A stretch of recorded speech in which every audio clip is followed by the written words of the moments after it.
Hello and welcome to Tell Us Your Effing Story, a podcast by franchisors for franchisors, where we go behind the scenes with some of the best franchise systems in the country. I'm your host, Bruce McFarlane, my co-host, John Sully, and today with Steve Martin, who's one of the owners of Kelly Sports. Welcome, gents. Thank you, Bruce. Thanks, Bruce. Right, mate. Tell us your fucking story. John, we're not, it's franchising story, so yeah. Standard. Very standard. No, yeah, Kelly Sports. I think so. I've been doing it for 20 years. We're actually celebrating 30 years of existence this year, which is a big achievement. And yeah, from the journey, it's to where we are today. It's been a long and exciting journey, and really enjoyed it to this day. We're going to go right back. So, as a kid, what were you passionate about? And where'd you grow up? Did your parents, were they in business? So sort of right back to the start. Yeah. So originally from Bendigo, Yeah. so a country boy, and dad was a plumber, so he had his own small business. But being from the country, sport was obviously what you just love to do. So all sports. So sort of funny to where we are today that Kelly Sports is all about a multi-sport, getting involved. But that's where my parents just gave me opportunity to play whatever sport any time, so 7 days a week, and I didn't really sort of find a particular sport till I was about sort of 12 or 13 to where I wanted to focus on. But so I had the opportunity to play all sports, so that's probably pretty grateful for mum and dad to give me the opportunity, because now I realise, having kids myself, how much travelling around there is as well. So. Yeah, the taxi service. Absolutely. Yeah. So and then just sort of seeing dad as a plumber having a small business, how he was quite driven, and I think that's probably where I may have got that from as well. Just sort of what you put in is what you get out, and it's obviously having good people around you as well. So, but I'm a Wagga boy as well, just so you know. Yeah. New South Wales, much better state. I don't know why I live down there. Call us the Mexicans too. Yeah. No, but that doesn't happen anyhow. Yeah. Maybe a little bit. So what was that? You would have been playing tennis. You would have been playing. Were you playing Aussie rules or rugby, or because that's sort of Absolutely. So in Bendigo, it was cricket, and it was obviously it was cricket and footy, AFL. So I decided to do tennis and soccer. Have you got siblings? Yeah, I got a little younger brother, Andrew. He's actually on the European golf tour at the moment. So he's sort of, I suppose, Is he sports really? in our Picked That's another great. sport. yeah, and we used to live over the road from it's called Nyanga Park Golf Course. So Lucas Herbert's on the Live Tour, so obviously that's his home course as well. But yeah, probably wasn't deliberately going across to play sort of tennis and soccer. But Dad was involved with AFL, and that's what we used to do on a weekend. But at that age, when I was starting out, we couldn't play AFL till sort of 10 or 12. So I started playing soccer. yeah. And then Mum played tennis and Dad was cricket. And obviously I got dragged along with Mum. So then I enjoyed my tennis and then enjoyed the soccer. And then, but loved my footy. So it's sort of one of those things where I suppose with sport, with particular soccer, where I was doing okay and just kept on playing. And but I did have a year of under 18s when I was sort of 16, playing footy on a Saturday and soccer on the Sunday, and then got sort of picked up in Melbourne. Did you fit school into any of this time, or was it just kicking balls around? Yeah, well, that's I need to tell my kids that school's really focused, but no, that was probably the one. Don't let them watch this. I know, exactly, but school was it was all about the balance. I always had, and that's where franchising was amazing for me, because I always needed, soccer or sport was always going to come to an end. Always knew, and whether it was bred by mum and dad and the family, they always had to have something after sport, because who knows how it's going to last. Plan B. Plan B, that's right. And I needed Plan B because I had a few injuries and a few things in my journey. So Plan A was to be a soccer star. So and you achieved a fair bit. So yeah. So how did you just talk about that pathway? So yeah, with the soccer journey. So that was basically from a young age. I obviously played all the soccer, the different reps in Bendigo, but just sort of realised that I wanted to. I had a passion for soccer, and I thought I want to make it a job. And back 20 odd years ago, there wasn't really many opportunities for full-time sport, and particular soccer, and especially from coming from Bendigo to go to the Big Smoke and try to get a team. So I had played under 11s, and had one of my coaches actually played in Melbourne at a club called Green Gully, and that sort of started to burn that appetite. Went on and so really persisted. I actually tried to play at Green Gully, maybe under 14s, etc. Didn't get in. Thought, that's it. I'm going to go back. That's where I thought I'd go and play soccer as well. So how were you going to do that if you were living in Bendigo? Mum and Dad were driving a lot of Ks. So back driving you down. So I sort of, when I was playing sort of senior soccer in Bendigo at sort of 15, and then got picked up, tried out for when Carlton, the old NSL. That's when that started to formulate. So Jeff Oliver, probably the one who's picked me up. He's ever grateful for Jeff, and he come to one of the country championships. Said, look, can I get you to try out for a youth team at Carlton? We did, and did all right. And I thought this was the best thing ever. So we're in the academy team then. Mum and Dad. So it was probably 4 or 5 nights a week travelling from Bendigo to Melbourne after school. Back then, the highway is a lot better than it is now. So it was 2 hours back and forth, and it was a really steep learning curve because it was great with the NSL. Carlton were probably ahead of their time with all the professionalism and dietitians because my diet wasn't great and the way of the lifestyle because it was hard. And so we got looked after. So Carlton was really something really burnt that sort of fire for me to go on. So what was NSL? Was that A-League's the top? So it's A-League got rebranded. Yeah. NSL was the top and then got rebranded to A-League. So essentially A-League. So had a couple of years in the youth team and then was fortunate enough to get a full-time contract under Eddie Krenčević. Do you know how much you got paid in that first contract? Yeah, because I got underpaid that year because I had the PFA involved as well. So I reckon the first contract was I thought was amazing, but I think it was 30K plus they put us You're up for a professional sportsman at this stage, though, mate. You've got a contract. That was my dream. I achieved what you made it. That's what I wanted to do. I wanted to be full time, and I got it. And And a lot of the Carlton guys ended up playing for Australians, didn't they? So they had a pretty good list. So who was in that team?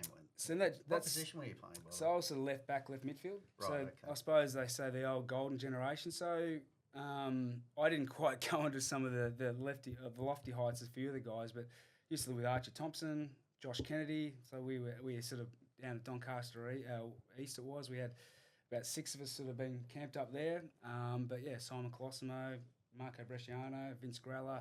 He'll play for Carlton. Dave McPherson. And so the team that we had, obviously they lost the grand final in their first year of existence, but then had such a, I suppose, I think Carlton was it was the first full-time professional outfit in the NSL A-League. So really professional and just how we got looked after as players. And whilst I was at Carlton, I sort of finished year 12 and I was going to do a double degree in sports and business marketing. But as you can know, back then there was no real sort of pathways where we'd play on a Friday, then our training would change. Yep. So I was doing one subject. It was going to take me 20 years to complete my degree. Where at least now... Where were we at uni? Sorry? At Vic Uni in Sunbury, So, but I couldn't fit that in because of our timetabling and training would change so much. So I had to sort of look at other levers to go, well, if I don't, what happens if soccer finishes up early? Yeah, so what do I do? Yeah. So how long did you do? So that was 18. Yep. So you moved down here? Yep. So for Carlton, so I was sort of 18, had 2 years travelling back and forth, but then had 2 years contract with Carlton. Unfortunately, Carlton went belly up. So they paid you too much, mate. not me. I was, as I said, probably all those other all the other boys. That's right, exactly. I think that's still Peter Jess to this day. Was I think trying to get a few transfers before Carlton went belly up. But that wasn't to be, but which is a real shame because we loved it and it was really we were looked after. And then when we went belly up, I went on to. I actually got offered a full-time, I suppose, ride at Penn State Uni. But back then is because I'd received money, I couldn't actually go and play in the college. Oh, really? Now it's changed. I understand that if you receive money, you can. So that would have been interesting where my lifestyle would be now. But went back and I did remotely did a diploma of remedial therapy, but then also played a club called Green Gully, and that's where I met Jeff, who's the business partner with me to this day with Gully Sports. Right. Before we get to the business, just your football career, your soccer career. You got some injuries you mentioned. So I guess dealing with the adversity of, the dream of being the professional soccer player full time and then not having to manage that. How did you go? Because I know that's a story for lots of kids, that want to play sport, have to deal with adversity and then their pathway just changes totally. Absolutely. And that was, we were at the crossroads. So obviously with Carlton, I'd had a few injuries. I'd busted my nose a couple of times and had a few other stress fractures in my lower back. And then had a season at Green Gully, but then got picked up by Stuart Munro, who was the coach at Carlton, to go to move to Parramatta and play for 12 months there. And I thought, great, second opportunity. But as a young man, to move to Parramatta, no family, no friends. Only knew one player that played at Carlton, Lube Lipsansky. had no one else. And then after that, so probably did 4 or 5 weeks pre-season, sort of got into play a couple of games, but then before you know it, had a practice game midweek because I hadn't played the full 90 minutes. I then went up for a header and got knocked out and busted my nose, top, bottom, and in the middle, compound fracture. So Oh shit. that was, yeah. Was that it? That was it, pretty much. So and that's what I suppose now with, the mental health or with the support mechanisms, concussion, where we didn't have that then. I was sort of I was by myself. So then what happened is that I couldn't play for, I think it was 2 or 3 months with my busted nose. So I was up there by myself, finding it really challenging. Well, the concussion, I think they found that, like in the AFL, obviously now, and Peter Jess is probably one of the leaders of this, is around the mental aspect of the concussion. That would have been really tough. Like, dealing with the fact that you got headaches, you can't do what you want to do. Yeah. And you're struggling. 100%. And that's where I found it really difficult. So I think it's probably being by myself, the injury. So I sort of said I wasn't going to get renewed a contract anyway, because obviously I wasn't playing and wasn't performing. But I was in a bit of a thinking, you know what, is soccer for me? And now what we know, I'm thinking, well, who knows what was obviously going through my head at the time, but you had to be quite mentally strong. So then decided, you know what, I'm going to come back. I need to look at what I'm going to do after soccer. Just to sort of look at my priorities and I suppose, and had good support from the family and sort of suppose I'm quite motivated, so I knew that I needed to find something. And that's your 22, 23 at that stage? Correct. Okay. Yep. Fuck, that's hard. That's tough. You've been through the ringer a bit with that, haven't you? Oh, I think that's professional sport. Yeah. And that's where coming out the other side, like the things that we learned, the friendships, but also part of what we had to do is when we were full-time athletes, is that we had to do some coaching. We had to go to schools. And that's, I suppose, in a way, what you know is basically created the pathway for where we are today. So did you enjoy that? Did you enjoy going to the schools and teaching Absolutely, the kids? It was early age? Not necessarily come easy, but when you enjoy something, you have that passion. You're sort of going out there. Yeah, obviously, sometimes players go, well, it's a challenge because you want to have your day off, but then you go to schools. But for me, it was like, I'm living my dream. I want to get out there and you want to pass on that. And that's, I suppose, how I live. And you obviously deal with, some people aren't great with kids because it's not their environment, and other people enjoy teaching and being, the energy that comes with the kids. Yeah. So definitely thrown in the deep end. So sink or swim. And how you get? I mean, these kids are most of them are brain dead, including my kids. but getting the best out of them, how do you get that and that focus? It's it's hard. Absolutely, and I've got Mate, 3 kids. Pick your brains after this too. I've got 3 kids now. I'm trying to tell my son to, he's the only person that doesn't listen to me in the team. So it's trying to get through to the son. How old? So I've got a 3, 6, and 8-year-old. Right. Yeah. So you're still in the bunker. That's good. So. And then, so you mentioned Jeff, and so Kelly Sports, your business journey came quite quickly back then. So So essentially, when Carlton finished up, went to Green Gully, and then that's where I met Jeff. So Jeff's a Kiwi. Jeff was a bit like me, following his dream. He moved from New Zealand and come to Australia to try to be a full-time professional player, and happened to be at the same club as where I was, and he didn't have a car. And I'll keep on telling to this day that I took him out of my wing, but didn't have a car, so I used to drive him back. We were same ages, sort of back to training, back to his house, and then he was working at. He wasn't getting paid $30,000, was he? No, he wasn't. No, he's probably just that's 20. Green Gully, that's right. Oh yeah, Green Gully. Yeah, so we were sort of semi-professional then.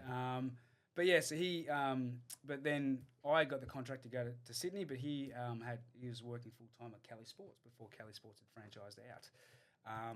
And that's basically, and I think in between the Carlton and Parramatta times, I worked as a casual at Kelly Sports, knowing Jeff was there, and obviously Brand. So how long had the business been around then? So it was created in 1994. So what I was probably 20, maybe about 20. So I was probably 6 or 7 years old, and Brand, who as I said, kudos to Brand in terms of. Coming up with the model, so was probably 6 or 7 years old and hadn't been franchised out at that stage. So who was the founder? Brand Kelly. So hence the surname of Kelly Sports. That's where the names come from. So Brand was an ex-PE teacher and basically run some programs at schools and found out that obviously an intro to sport, and it sort of took off in the early or late 1990s and then 2000s. So you're in the business as an employee. It hasn't franchised. Yep. And then down the pathway of franchisee, is that the first step, or where do you go? Yeah, so obviously come back after Parramatta and going, well, Crossroads, what do I do? What I was doing the diploma of remedial therapy. I'm not far from here, and I enjoyed it, but it wasn't a passion. Because I always thought I had something to fall back on, but uni was going to take me 20 years. So do I go back to uni? What do I want to do? And then, as I said, I come back to Melbourne, and Cali Sports had just started franchising out. So I said to Jeff, done some more casual work. What do you reckon? Let's get into franchising, and that's where franchising. But obviously, it's evolved a lot since then with the systems and processes. But being a young fella, obviously had a little bit of money to be able to save up for a franchise, and knowing that we'd have some support, some systems, and some credibility, that was up our alley. That was where being an athlete, you know how to follow process, you have that passion, and that's where we, obviously that was the start of it. So Jeff and I bought a couple of franchises. So what was it that describe the franchise to me? What so Cali Sports is essentially a coaching development of preschool and primary school kids. So we would go to schools, and Cali Sports' bread and butter is a multi-sports program, term time after school, at the school, so it's convenient for mums and dads, where we might do, say, a 10-week term. We'd do, say, 5 sports over that 10-week term. So we'd do 2 weeks of soccer, 2 weeks of basketball, 2 weeks of cricket, and it gives the kids an opportunity to try different sports before they get involved in community sport. And this is the model right from the start. Yep. Yeah. Do the parents pay for that, or does the school pay for that? Yeah, so initially, early days, so it was a parent-paid program. So Right. essentially, Cali Sports back then was run an after-school program. We'd do some lunchtime sessions. We'd do some subcontracted as PE teachers within the curriculum. Not so much, but we did that, and then holiday programs. Okay. But so obviously we've evolved the model a lot to keep up with the times. But that was what it was, and part of obviously going to schools for part of Cali Sports. I mean, as a professional athlete, we sort of had that sort of I suppose acknowledgement and understanding of what this business would be, and then had the passion. So you bought one franchise to start with? One each. One each? Yeah. Oh, yeah. So you didn't have a business together. You were separate. Or we were sort of Or together. We had the same company. Joint owners. And we said, look, You run get one. and I'll get one, but we'll do it together. In Melbourne or in the country? Yep. So Ivanhoe and Strathmore are two. So Cali Sports have regions. So we obviously had the names, but the surrounding suburbs. So we usually have about 60 schools and 60 preschools within that region that we would focus on. And at that stage, how long did you run the businesses, those two businesses together, and what sort of size do you know, how many kids are you getting through the program? Yeah, good question. Got to go back now with a memory, but I think we probably had the Strathmore and Ivanhoe zones for, I reckon, 4 to 5 years or maybe less. We would have probably had close to 500 kids per zone, parent paid across the different programs, because there's some active after school community programs that we were tapping into as well as part of the Australian Sports Commission.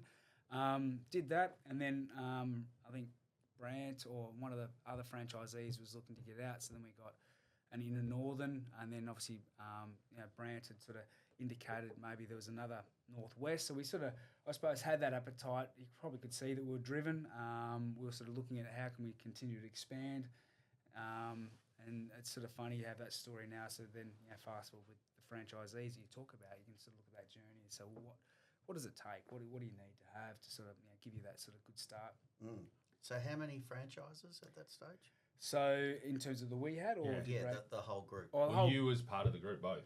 Yeah, so we're just friends. So I think Brant, like he did in his early days, sell a lot of franchises, and obviously there's franchisees were some successful, some were maybe not, but really expanded from Victoria to New South Wales to Queensland, across to WA. I think he had some master franchises there. So back in the late 90s, he got up to probably 60 units or franchises, I suppose. Yeah. You've got a few.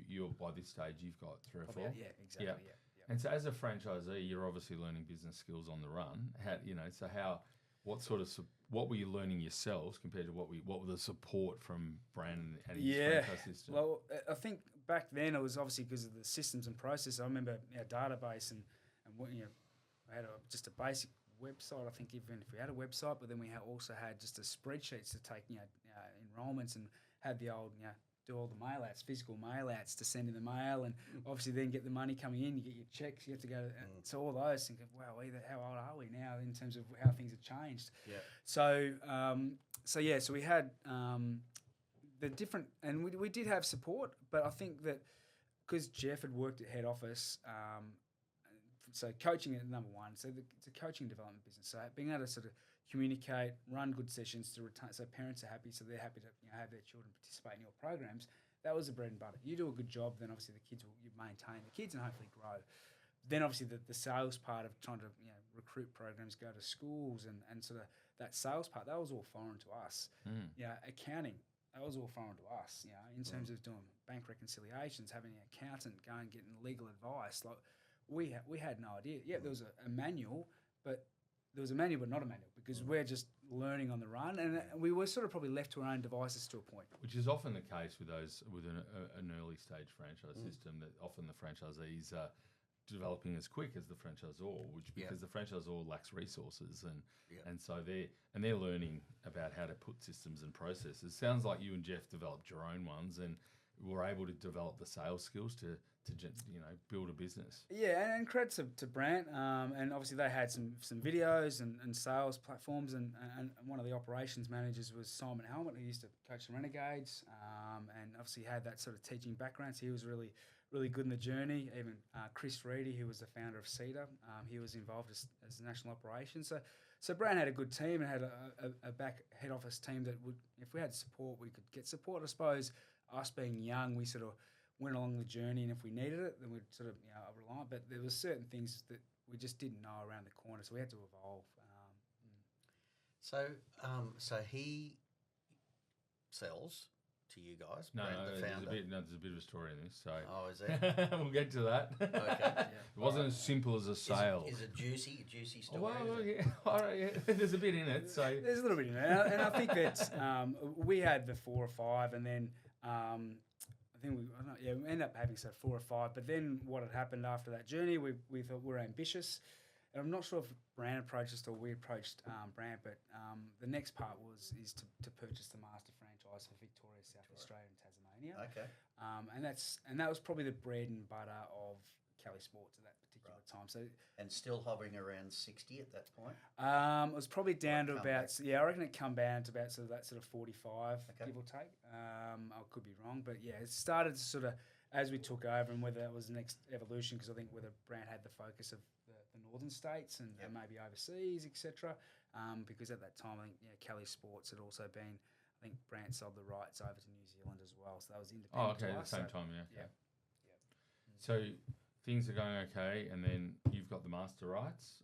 So you're sub-franchising at this point. Yep. So you're finding franchisees. So you sort of filled that role of the franchisor for Vicky Taz. And probably our focus was a little bit different to maybe Brant, and I can't speak for him, but we were sort of focused on having the right people in and making sure we're obviously not as sales-driven to get more franchisees. Just seeing that there had been a little bit of change and some franchises coming back, and we wanted to sort of settle the network, get the right people in place that are viable and running good programs. And that's probably to the day, sort of whether that's to our detriment or not and our experience, but yeah, we probably and then also getting a couple where we felt we've sold a franchise, and were they the right people?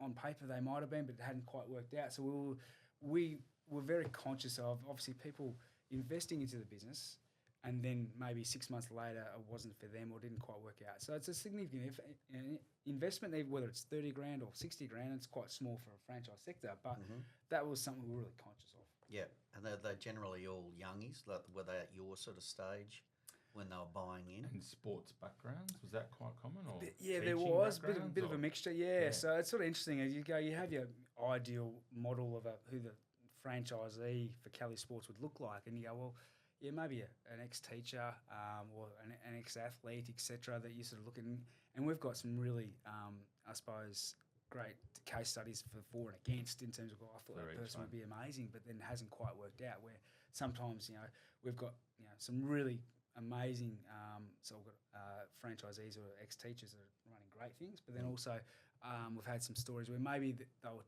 pretty institutionalised in terms of that sort of the regime of 9 to 5 and maintenance of stuff and not sort of doing that extra work. Yeah.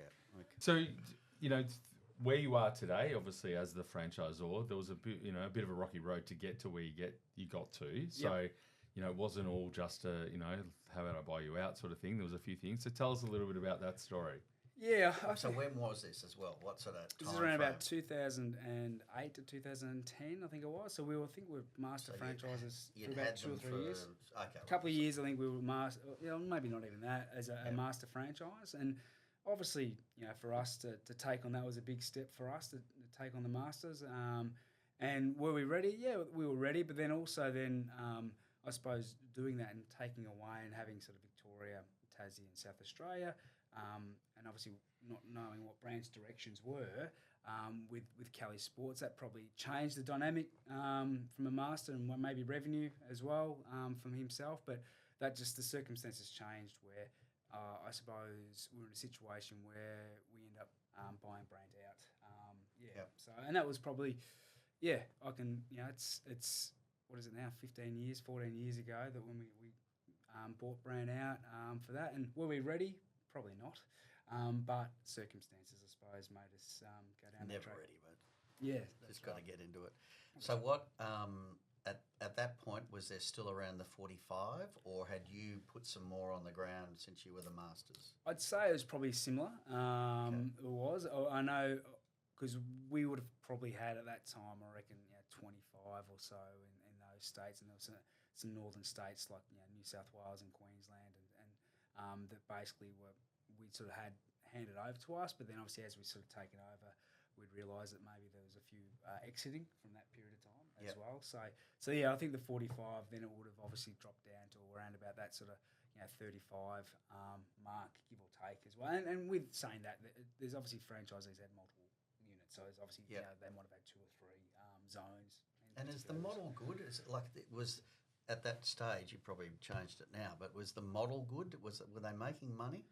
So that was probably the challenge. So good operators were, but also then there was obviously the time to get to where you want to get to make sure the revenue is there and to be viable.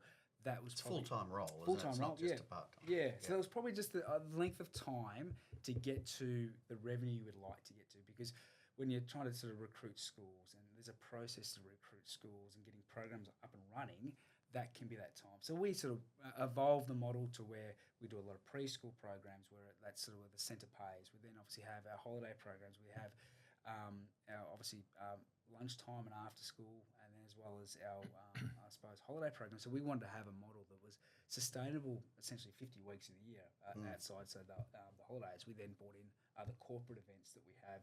So we over that sort of 10 or 15 years, we had to break that model back to really make sure it's sustainable, it's viable, and that's where proud to say now that we've got franchisees in the system now that have been between 10 and 15 years in the system. They love what they do. They know the model works, but that's where I suppose us doing our due diligence at the start. So there is some, it does take time. So what sort of working capital, what have they got to invest into the business? Because, and we're not in the business to sugarcoat. This is how it is. It can work, but making sure they're very clear with what they're coming into. And so there were some disputes along the way with people exiting and how that all played out. So you spent a bit of time with some lawyers along the way. So how did you go? How did you find that experience? Obviously, it's challenging anytime there's disputes. Yeah, absolutely. I think, and because essentially we're a small business, it was Jeff and I that was sort of funding that. And then when you have, you're going through whether it's disputes or mediation, and obviously that's sometimes whether it's out of your control. So therefore, you've got fees that you're accruing, and it's quite costly. It's quite draining, and that's probably where it come to the point where is that our focus? We want to focus on the people that want to be in the system, that are passionate and growing with us as well, and obviously through that, then obviously there's obviously people that want to maybe not going in the same direction as us. So therefore, it's having those conversations, trying to realign the group, and that took some time as well, and that's probably where I suppose we are a lot more informed now, but then also probably where we're still to this day is sort of really focusing on the people want to be in the system. Yeah. And we are you good at it? Um, what were you good at? And what was your part? Jeff, was it? Yeah, Jeff's operational. So Jeff's very good with that in terms of sort of from a support and the background where I suppose mine was business development, the sales, and looking at the growth strategies, but also mindful, of getting the right people in. So what we did is we also had a mixture of company-owned sites as well as franchise sites. So Jeff was sort of looking after a lot of our company-owned sites and growing that with our team.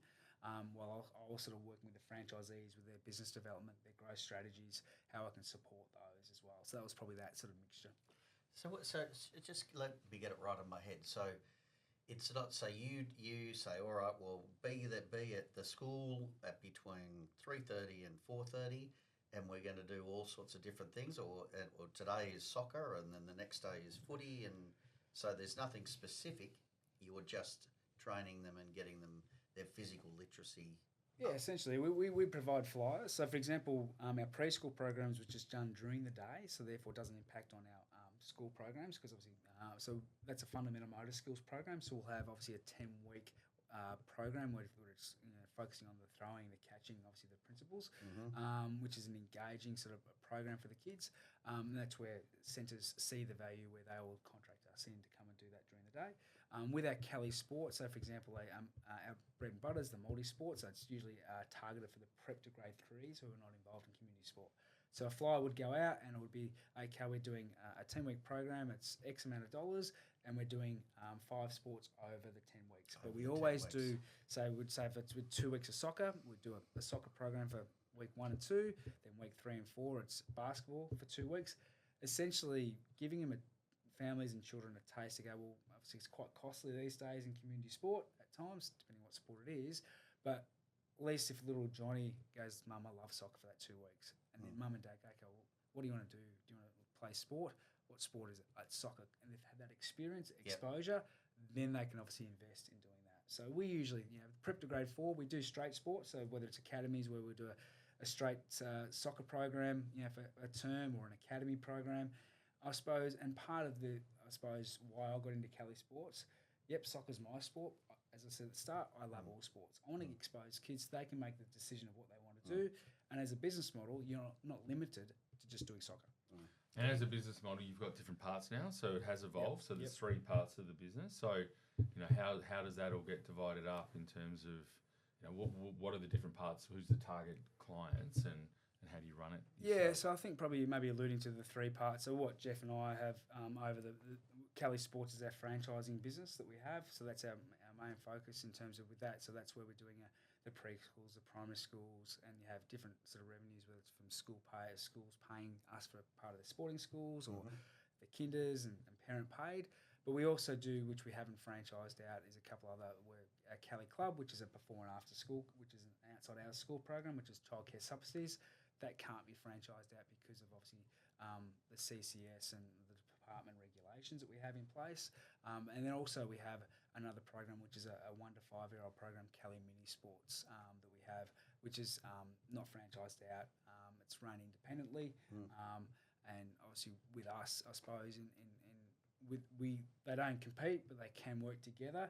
And that's probably, to be fair, and I'm sure if anyone's listening in the franchise, that was initially probably something that we thought we handled at the time, and knowing that it was completely different, but then obviously there's different opinions in terms of that. So that's where it took a little bit of time for the network to have a full understanding of how they work together, as opposed to that shouldn't be part of their services agreement. So what sort of sport does a 1-year-old do? Because if you throw them a ball, it's just going to hit them in the head. So a 1.5-year-old, so as long as they can walk, they get up and obviously, I suppose where Cali Mini Sports is a little bit different is mums and dads do the program with the kids. Yeah, cool. So it's that bonding, and obviously the coach is there facilitating, overseeing it. But you're right. That's not in terms of, it's all about engagement, it's participation. So you might get 10%, 20%, but it's getting that structure. So the kids and the family have a real good understanding, and it's amazing. So all my kids have done it, and there's some music involved. So they all complement it. So when we go for Cali Sports, we go into preschools. There's some educators that can support our program, but the educators at the preschools can go, okay, well, I could probably do some of these activities during the week if we're only there for 1 hour a week. So it's all about that education for not only the children, but it can support other stakeholders. So I'm just going to go off topic for one section. I did this thing ages ago that was did some research, and it was about that our kids' generation is going to be the first generation in the history of man that dies younger than the generation above them, because their physical literacy is so appalling. And my question is, from what you've seen back in, when you started in this 2005, 4, whatever it was, to now, and seeing the schools, do you think we're getting worse or do you think we're getting better? Have we turned a corner? Because, one thing, I'm doing some coaching, we were talking about it before, at a school, and no one gives a shit about the firsts, really, in the school. And when I went to school, back in the 1800s, that the firsts were like gods. They were just the gurus. But there's none of that now. No one gives a shit in my little micro world. Is that changing, different? I think it's am just... I full of shit? No, I'm not full of shit. I think that, yeah, absolutely, because I've got my kids coming through playing community sport now. And obviously I've coached at some private schools as well, and sort of seeing the different sort of philosophy and focus. I think now we've got greater choice with what we do, and therefore it's all about participation. So maybe, the winning and losing is probably taking a backward step to then trying to get people involved. So I think that there's pathways there, there's choice, and also now, 20 years ago, they didn't have all the, I suppose, the technology that the kids have now. So if you've got a spare hour, they might be on technology. They're maybe not outside having to kick the ball where we would be back in the day. I'd be outside smoking.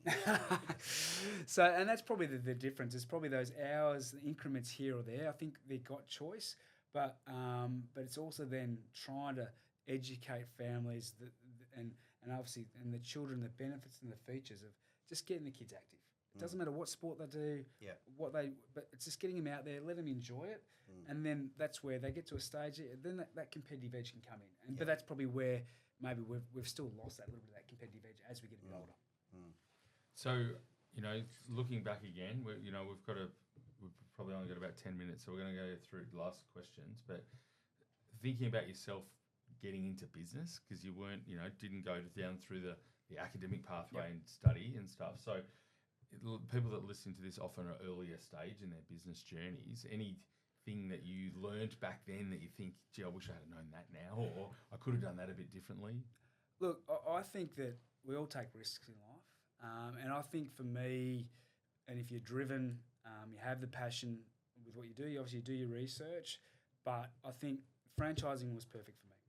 For my stage of life of coming out as an ex-athlete, for someone that's can have some structure, some support to then go along the journey. And as we know, that there's a lot of franchisees become masters or go along and get multiple sites, etc., because they know what they know.